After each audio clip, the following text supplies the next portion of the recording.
Good morning, everybody. Daniel Allison, the average dude. And that person right there taking a seat, his name is Freddie Blanton.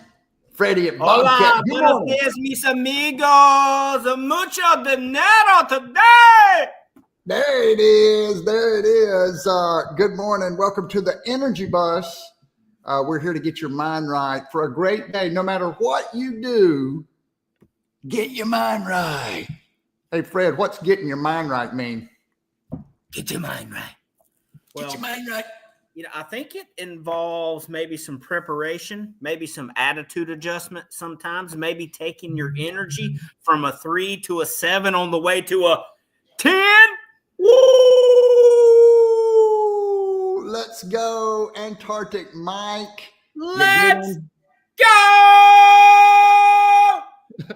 He's on fire this morning. He's on fire. We've already been running around in the parking deck. It was pouring down rain, but we got our workout in. So what did you think of that this morning? About that. Why? Huh? You said you were disappointed? Yeah. Why? Because people think just because it's raining, we have to go work out in the parking deck. Folks, it's just water. You get in it probably 2 or 3 times a day. Freddie, don't let anybody take it easy. Y'all think he's just hard on the dude. He's hard on everybody. Good morning, Russ Hammond.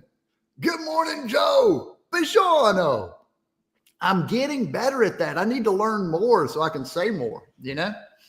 Yeah, I think your AI partner could help you with that. I think so, too. He is Freddie Freeman of Bobcat, the real deal. Freddie Blanton. Did I hear that the World Series game went 18 innings last night? I feel like I heard that on the radio. I didn't hear that, but I heard, I will say, I'm glad you brought that up. I always mispronounce his name, but Babe Ruth that plays for the Dodgers, right? He journals between innings. The pitcher and hitter. What's his name? Say it. Anyway, I like the fact that he can journal between innings, right? So I think that's really cool. He is Freddie Freeman of Bobcat, the real deal. Freddie, gas up and let's hit the road. Osanti? What's his name? I don't know how to say it. Ohanti is what I say, but I think I say it wrong every time. Didn't he strike out 10 people the other night and hit 3 home runs? Last night he hit 2 home runs. Whoo! I think the other night when he pitched, he struck out 10 people and hit 3 home runs. Am I crazy? Can somebody fact check? Somebody fact check. Hey, but what I want to say, he does. The thing that I saw, I used to be a huge baseball fan watching every game, but I just don't do it anymore. But I do love these outlier players that are doing special things. He was in the dugout journaling in between innings. So I thought that was kind of... I also saw a video where in between innings, he went down to the water cooler to get him a drink, and all the cups were gone. They were empty. So he stood there and filled up 10, 11, 12 cups, put on top of the cooler, went back up. I love it. He's really, really an amazing dude. Great game, 7 hours that it went. So, hey, Joe says we're all about getting our mind right, just like the one's mindset, but we also have to get our heart set as well. Here's my point.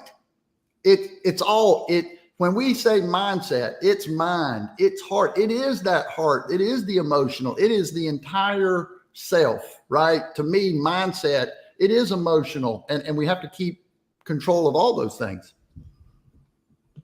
That's all I got to say about that, Joe. Well said, Daniel. Well said. Thank you.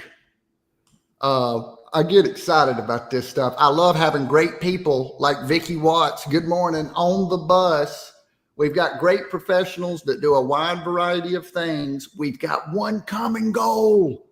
Get our energy right. Get our energy right so that we can do great things. What about it, Fred? What's on your mind this morning?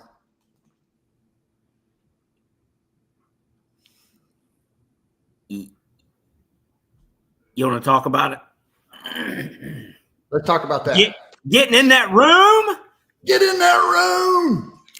Now, different types of sales require different skills to get in the room. It means different things. Sometimes you might have customers that come see you.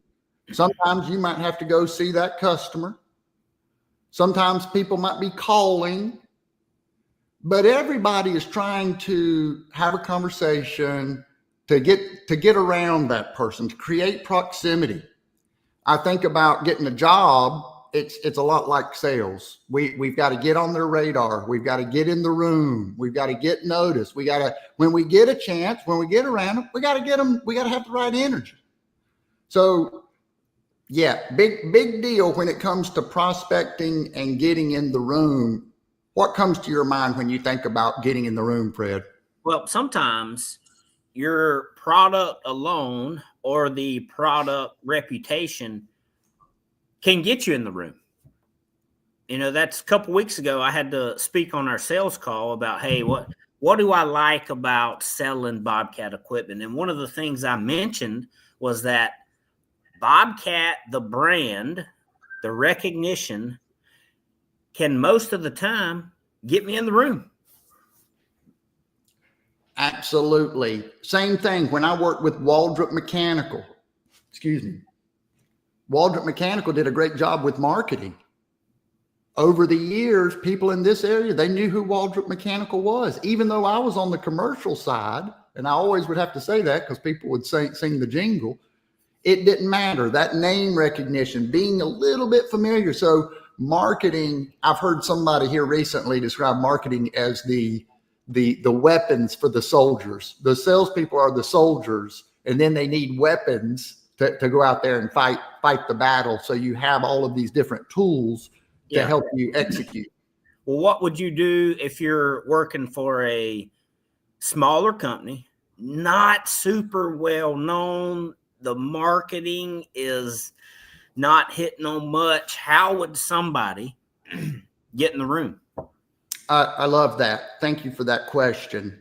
Me and David Turner, DT, we were talking about this very thing. He's in sales. He was working for a company that sells a tool that goes on CNC machines. So manufacturing in that world. And so he's in business development. He goes to a town. He goes and he tries to meet people. Well, they're doing a variety of things. They've got a lot on their mind. They may or may not want to buy that tool, but he needs to create proximity. So what he did is he started a podcast where he is all about the people that he's going to see. He doesn't want to talk about the doggone tool that he's trying to sell them. He does, Freddie, but he doesn't want to talk about it right away. All right. So first thing that you're leading with is somebody has to create proximity. Yes. All right. Now you just hit us with DT came up with a podcast to create proximity. That's right. What else could somebody do? The main thing is that you want to do something different. You want to differentiate. So, and I think podcast is different. Hey, I want to talk to you on my podcast. Because at that point, proximity, done. Building relationship, done. Getting familiar with each other, done. How easy will the second call be just to follow up on how successful the podcast was? This is how the conversation went. Honestly, me and David Turner were talking about it, and I'm going to say the same thing to you that I would have said to him. Who wouldn't want David Turner to come onto their property to talk about their business, to talk and ask them genuine, curious questions about their business? And I think that's applicable for all of us. So even if we don't do a podcast, when you go out to a customer's, if you said, hey, can I get 5 minutes with Freddie at Bobcat on the video? How many landscapers would want to be in the frame with Freddie at Bobcat when he's getting all those likes? Man, hey, who knows? Probably a lot. I mean, I thought about that this morning. I thought, my goodness, landscapers, anybody, when we're in sales and business development, we want to have good energy. First, we got to get our mind right. We've got to have that electric kind of whoop, whoop, whoop. Now we've got to get in the room. Oh, but We gotta Daniel, look, hey, I'm not the type of person that's going to call somebody, create a podcast. I don't go live on camera, so you can just scratch that. What else could I do? How could I stand out besides a podcast or a live video? Here's the thing. In business development, everybody wants to have that thing that makes it not uncomfortable. If you want to have success in business development, be prepared to get uncomfortable. I don't care if you're cold calling. The only way to not be uncomfortable is if they just come on the thing and say, hey, can I buy this from you? I mean, everything else is going to require a little bit of outreach, a little bit of putting yourself out. Sometimes it might be, I'm scared. There's people, I'm intimidated by the situation. I'm walking in. We have to be confident that the right things will happen when we get in there. If we think, oh my gosh, what am I going to say? Then we won't be as aggressive. This is in my experience. We won't be as assertive trying to get in the room if we're thinking too much about what we will say. That's why it's important. I'm going to get my mind right and I'm going to say the truth. So that when I'm prospecting, that's all I need to be in the right energy. And I'm just going to say whatever happens. And now I'm confident enough to be assertive to try to find a way in. All right. So would this be too extreme? You talk to the gatekeeper. You find out that the person that you want to meet with, the person that may make the biggest decision that could change your business, is a huge Jordan fan. Oh, really? Well, what size shoe does he wear? Oh, he wears a 10. You get on the internet. Oh, man, look at that rare pair of Air Jordans. You get them shipped to you. You take one out of the box. You doll the box back up, ship it to the man and said, hey, I hear you're a huge Jordan fan. Here's the first part of the meeting. This is who I am. The second part is when I introduce myself in person and I'll bring the other shoe with me. I like it. What would that tell somebody? Would that get you in the room? We'll get you in the room. We'll be creative, differentiates. I want to say this while I'm thinking about it. When we get in the room, one of the things I've been thinking a lot about, when we can see them, but not even beyond he likes Jordan. Why does he like Jordan? This is something that's helped me from podcasting. And we say those things and oh, he likes Jordan. Oh, well, I wonder why he likes Jordan. What was it about Jordan's game? Did he grow up? Did he play ball? Did he want to play ball? Where's he from? Genuine curiosity. These are human beings. Sure, we want to sell them a Bobcat. Sure, we want to sell them, whatever it is we're selling. But we need to see them and connect with them. And then when there's a connection, Fred, the truth. We exchange information. If it's a fit, it's a fit. And we can say anything we want to when we're truly connected with somebody. You can say anything to me, right? How about Joe's a size 10. Just FYI. That's funny. I like that, Joe. I like that. We've got some great comments here. Freddie, been watching too many episodes of Suits. Oh, I don't know what that is. I've never watched it. I wonder what Gary's favorite television show. If we could do this before we leave, I'm just kind of curious. Please put your favorite television program into the comment. Favorite TV show all time, Freddie Blanton.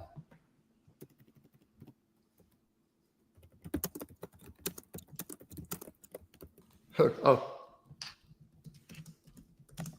I'm gonna go with this one. This is old school.